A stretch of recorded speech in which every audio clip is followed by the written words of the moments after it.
안녕하세요. 오픈마인드입니다.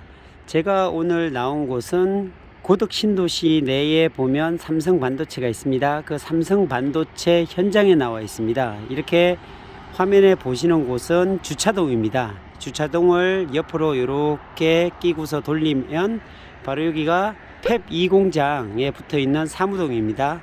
이 너머에 보면 펩1 공장이 있고요. 그 1공장 넘어서 보면 또 사무동이 있어요. 이렇게 팩 공장 하나마다 사무동이 이렇게 굉장히 높게 되어 있죠. 이렇게. 그리고 그 뒤쪽으로 보면 저기 빨갛게 표시되어 있는 곳이 팩 공장 두 번째입니다.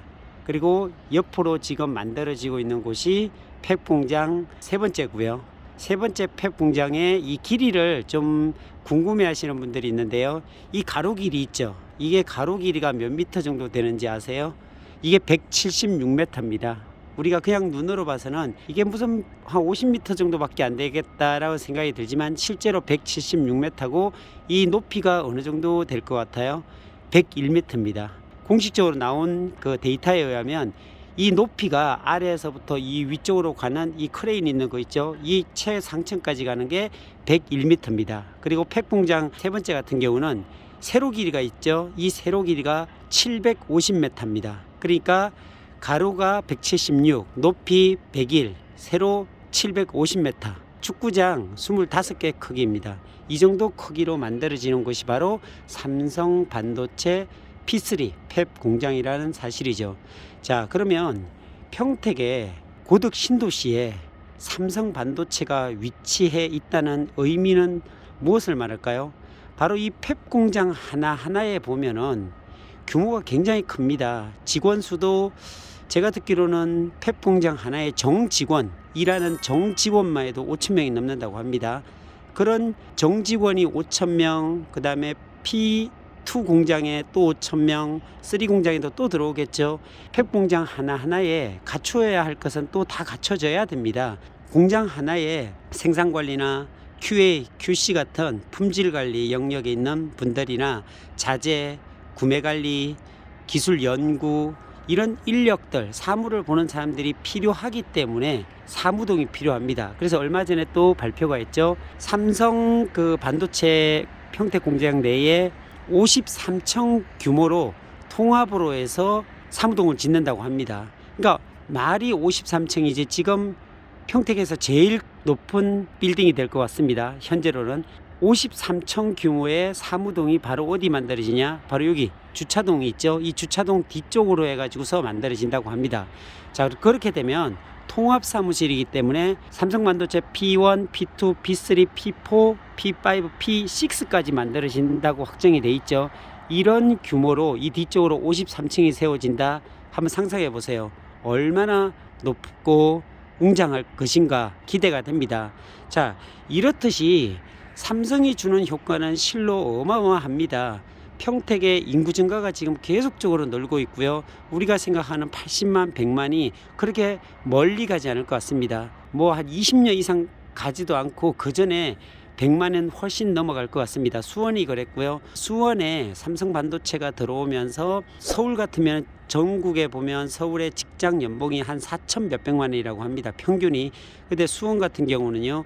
거의 8천만 원이 넘는다고 합니다. 특히 영통이나 메탄 쪽의 직장인들의 평균이요 9천만 원이 넘는다는 연구가 또 나왔습니다. 데이터가.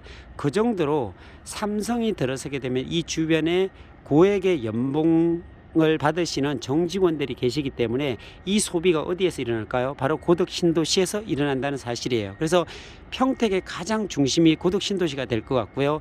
그것을 방증하듯이 고덕 신도시에는 1단계 아파트들이 지금 입주가 다 되고 2단계가 지금 입주하고 있습니다. 파라곤 2차를 시작으로 해서 그 옆으로 제일 풍경채 2차, 3차가 만들어지고 있고, 그리고 리슈벨이나 대광이라든지 호반 서밋 이런 데가 줄줄줄 계속적으로 입주가 이제 예정되어 있습니다. 자, 그런 가운데 1단계 동양 파라곤 같은 경우에는 9억 8천, 84 타입이 34평이 9억 8천을 찍었습니다. 그리고 그 옆에 있는 자이 같은 경우도 9억, 8억 9천, 이게 보편화되어 있습니다. 이게 불과 2년 전만 해도 이 분양받을 때가 3억 5천, 4억 초반 이 정도였거든요.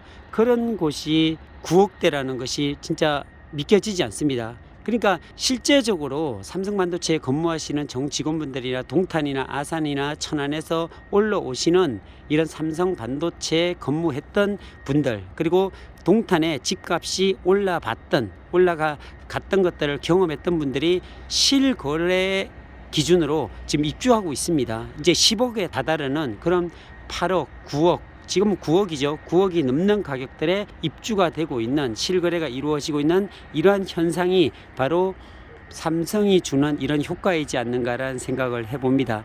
이렇게 평택에 삼성의 이런 팹 공장이 줄줄줄 1기, 2기, 3기, 4기, 5기, 6기 라인이 줄기차게 계속 들어오고, 그리고 삼성 협력업체가 48만 평이 방충리 일대, 지제동 방충리 일대로 다 수용이 되면서 또 만들어지고 있거든요. 자, 그렇다면 그게 아마도 내년쯤이면 토지 보상이 일어나고 또 본격적으로 산업단지가 만들어질 텐데, 이것 갖고도 모자란다고 합니다. 그래서 또 준비된다고 이야기들이 있습니다. 제2의 삼성 반도체 협력업체 산업단지가 또 만들어질 거다라는 이야기들이 지금 계속적으로 나오고 있습니다. 48만 평 갖고서는 턱없이 부족하다라는 이야기들이 있지요. 자, 이런 대규모 산업단지, 전 세계에서 가장 큰 산업단지를 여러분들께서 지금 마주하고 계신 이곳입니다. 이곳에 6개의 삼성 반도체 팹 공장, 가로 길이 176m, 높이가 101m, 세로 길이 750m 규모로 축구장 25개 크기로 한 팹 공장이 이렇게 만들어진다고 상상해 보십시오. 얼마나 큰지요. 이런 공장들이 바로 평택을 먹여 살리고 고덕 신도시가 성장하게끔, 그리고 이곳에 부동산들을 계속적으로 지가를 상승시키는 그런 원인이 되겠죠. 그래서 삼성 반도체로 인한 주변에 상권이라든지 집값이라든지 부동산의 다양한 호재들이 계속적으로 일어나고 있는 것 같아요. 그리고 지가를 계속적으로 꾸준하게 상승시키고 있는 결과를 바로 삼성 반도체로 인해서 만들어지지 않나라는 생각을 해봅니다. 향후에도 정말 기대가 됩니다. 정말로 어마무시한 이런 삼성 반도체로 인한 노동자들, 정직원들, 협력업체들, 그리고 주변에 보면 브레인시티가 또 148만 평이 개발이 되고 있죠. 아주대학교가, 병원이 또 유치가 되고, 카이스트도 또 들어온다 그러고, 뭐 안중에는 화양 신도시가 70여만 평이 만들어지고요. 다양한 호재들이 계속적으로 만들어지고 있는 평택. 이 평택을 정말로 관심 있게 보시고 주목해 보시고, 그렇다면은 이 주변에 토지라든지 부동산적인 투자를 해보면 좋지 않을까. 그리고 결코 손해보는 게임은 아닐 거다라는 생각이 듭니다. 자, 오늘은 제가 현장에서 이렇게 밤에 삼성 반도체 내에 와서 이렇게 현장에서 지금 일어나는 일들, 그리고 지어지는 이런 광경들에 대해서 잠깐 소개를 드렸습니다. 오늘은 여기까지입니다. 감사합니다.